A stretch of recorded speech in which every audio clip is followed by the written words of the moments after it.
Assalamualaikum warahmatullahi wabarakatuh. Bismillahirrahmanirrahim.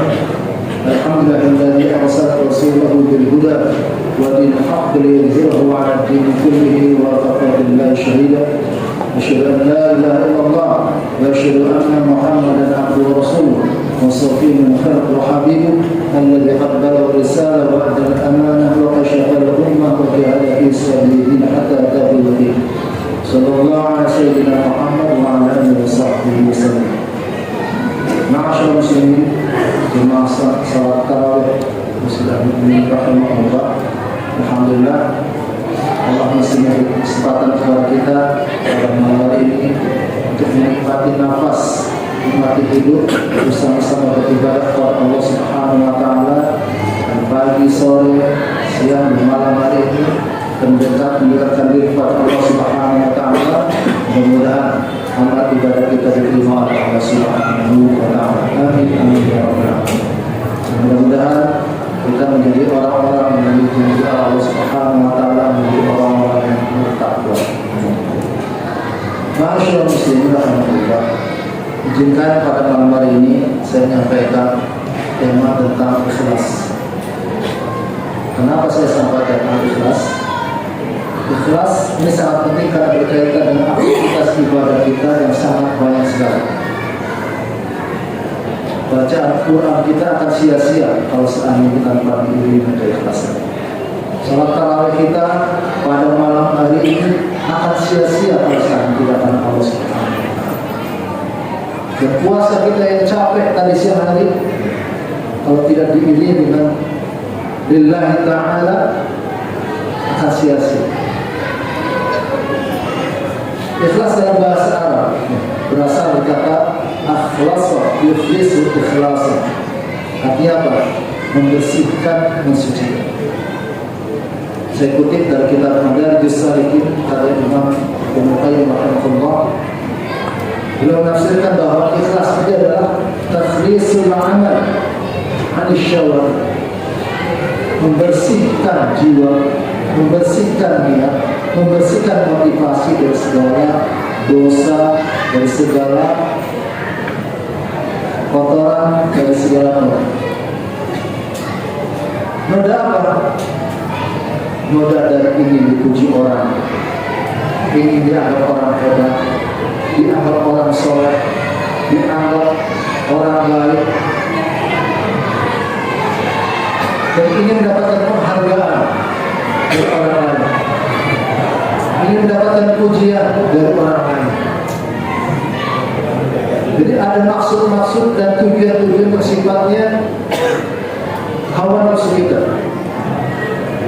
Masyaallah, terus Allah. Makanya dalam surah Al-Baqarah Allah Subhanahu wa taala berfirman, "A'udzu billahi minasyaitonir rajim. Wa ma umiru illa liya'budullaha mukhlishina lahu-d-din." Tidaklah kalian diperintahkan oleh Allah Subhanahu wa taala untuk beribadah kepada Allah dengan cara mengikhlaskan agamanya, mengikhlaskan amal dari segala bentuk harapan kepada makhluk. Kalau ingin dilihat namanya riya, kalau ingin didengar namanya sum'ah. Jangan sampai kita berlomba-lomba hatam Al-Quran, si B, siapa yang paling jauh, siapa yang tercepat, karena untuk mendapatkan penghargaan daripada makhluk. Makanya ibadah kita pada bulan ini dipastikan bersih dari segala modal dosa. Dalam hadis terkenal, riwayat Imam Muslim, diceritakan bahwa ada seorang mujahid dari Allah Subhanahu wa taala, dia berjihad. Dia mengatakan dirinya adalah seorang mujahid. Kata Allah Subhanahu wa taala, "Kadzabta, kau dusta." Kenapa dusta Allah? Engkau berjihad, kau sampai mati terbunuh karena ingin disebut sebagai pejuang.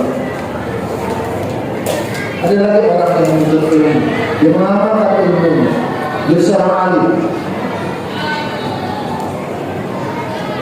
Ada seorang tersebut mengatakan, saya karena engkau ya Allah, kadzdzab.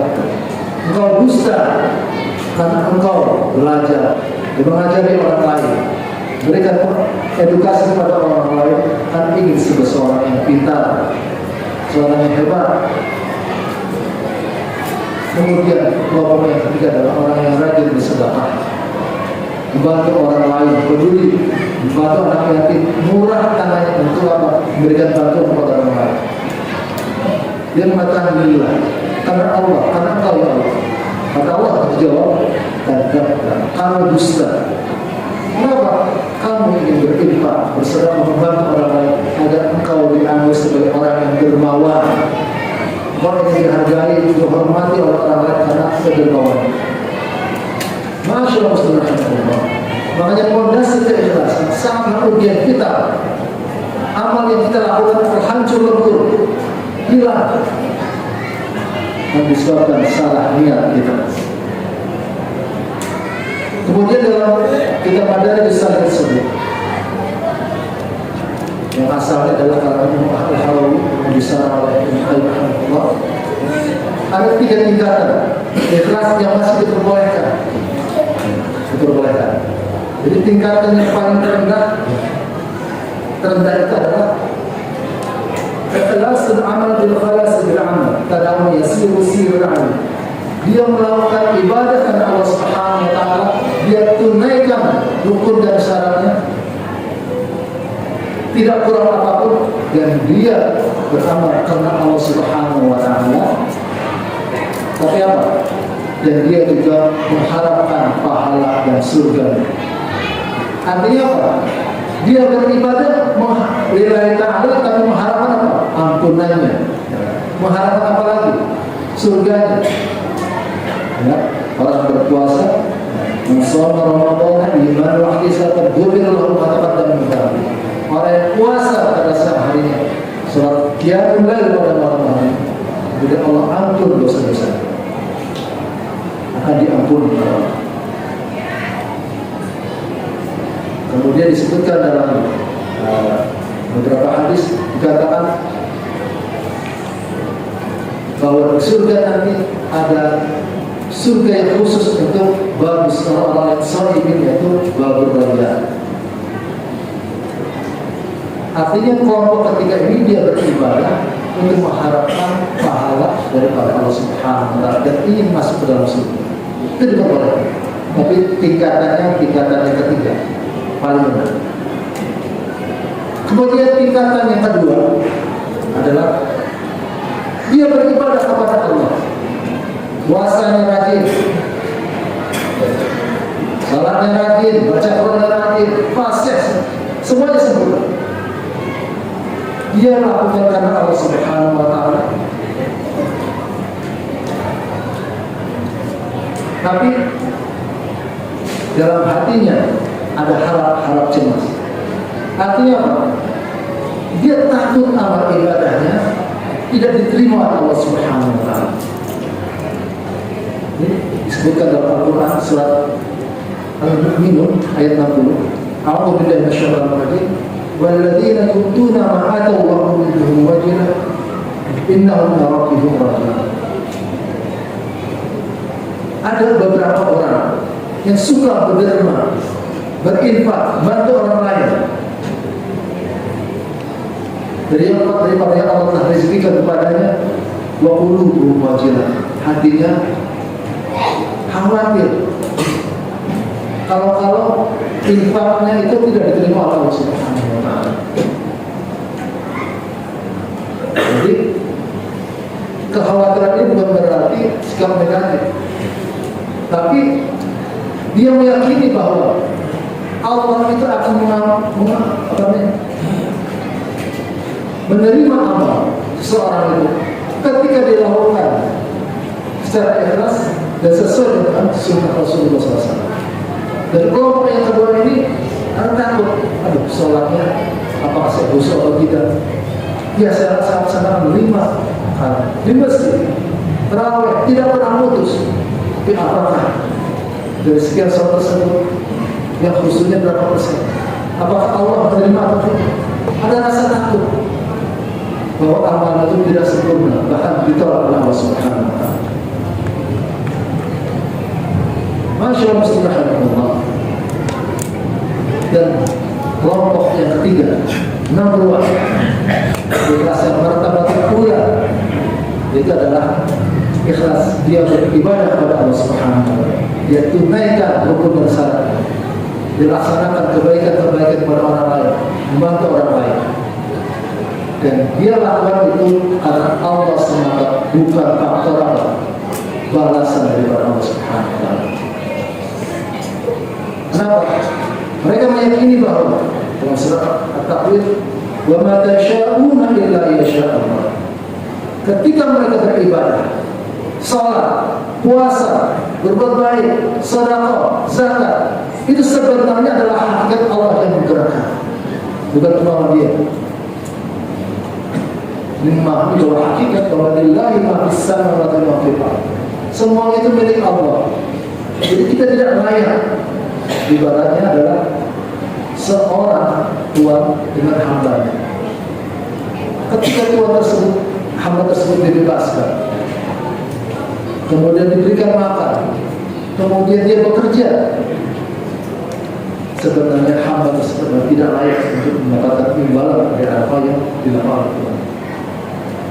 Makanya ketika Allah sudah menciptakan kita, Allah akhrajakum min butuni ummahatikum, keluar, Allah keluarkan kalian daripada perut ibu kalian. Wa ja'ala lakum as-sam'a wal absara wal afida. Jadikan pendengaran, penglihatan sampai dewasa beribadah, sehat walafiat. Itulah adalah anugerah Allah Subhanahu wa taala. Artinya apa?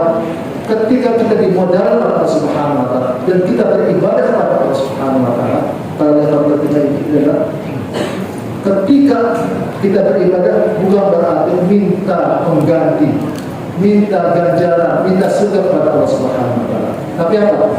Dia meminta ridho kepada Allah Subhanahu wa taala. Yang penting Allah ridho, Allah senang kepada saya. Tidak dipedulikan surga dan nerakanya, ampun dan sebagainya. Karena itu adalah sebaik adalah dari Allah. Itu adalah karunia Allah, bukan balasan. Subhanallah. Artinya apa? Inilah perhatian ikhlas yang penting. Makanya ketika orang sudah merasakan dan menapaki level tertinggi, dunia ini ibarat apa? Dia jalani karena Allah semata. Makanya seorang anak hormat kepada orang tuanya juga karena takut kepada orang tuanya, karena saya. Ini ikhlas. Ini adalah perintah Allah Subhanahu wa taala. Suami istri, aku sampai akhir hayatnya, karena meyakini bahwa hubungan sama istri harus dibangun dengan keikhlasan kepada Allah Subhanahu wa taala. Jangan saling tuntut, jangan saling ingin memberikan kepentingan masing-masing. Tapi dia lakukan adalah karena Allah sendiri. Insyaallah, kalau seandainya amal ibadah kita dilakukan karena Allah yang mendapatkan ridhonya, surga, pahala, ampunan itu akan menyertai kita. Tidak, masyaallah muslimin rahimahullah. Tiga level tingkatan ikhlas yang dijelaskan dalam kitab Madarijus Salikin. Mudah-mudahan kita bisa menapaki jalan-jalan tersebut. Kalau seandainya kita beribadah ingin mendapatkan ampun Allah, itu wajar. Nanti level ketiga. Kalau seandainya kita beribadah kita rasa takut bahwa ibadah kita tidak diterima oleh Allah Subhanahu wa taala, itu wajar. Berarti level ikhlas yang kedua. Dan yang ketiga adalah dia beribadah kepada Allah tidak mengharapkan balasan, tapi mengharapkan ridho Allah SWT.